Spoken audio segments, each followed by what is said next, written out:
Anyhow, it was a school that boasted some famous old boys. One of them in the junior school was Patrick White, who remembers the best thing about his schooling as in his boarding school, preparatory, where he was banished to for the Southern Highlands, was the, as he writes, was the sexual encounter he had with the soon-to-be banished headmaster. That he puts down as the most important thing in his schooling. He loved it. And he said, and in the afternoons, running in the long grass to observe sexual encounters and to experience sex myself. So that was his learning from school. I had encounters with Anne as a parent-teacher. Not in the grass. Parent-teacher evenings, where the focus was on judgments about her boys' particular English achievements. Matters of art were never mentioned.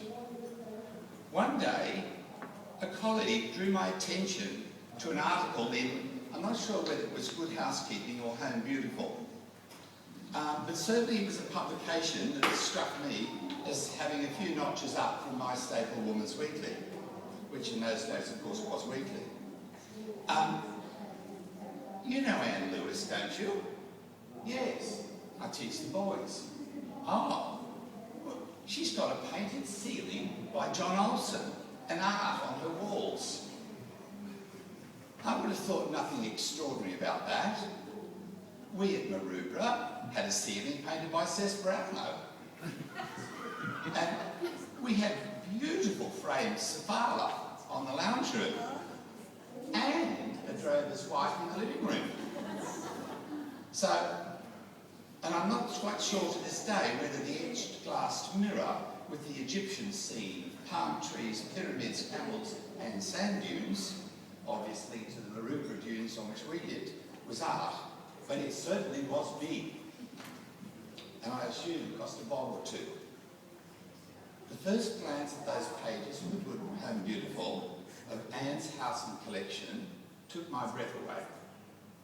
I had no language to describe what I was seeing, but I knew I had to see the stuff.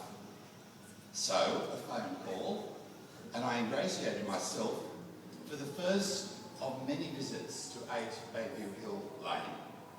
My art education had begun. I suspect that for some here tonight, a similar journey will begin. For others, it will be a reminder of the extraordinary life and enthusiasms of Ann Lewis. And so, it's with great pleasure that I accept the kind invitation of the gallery to declare this show open, and in the hope that as you walk through it and listen to it, don't read the labels, look at the work. Nobody ever learns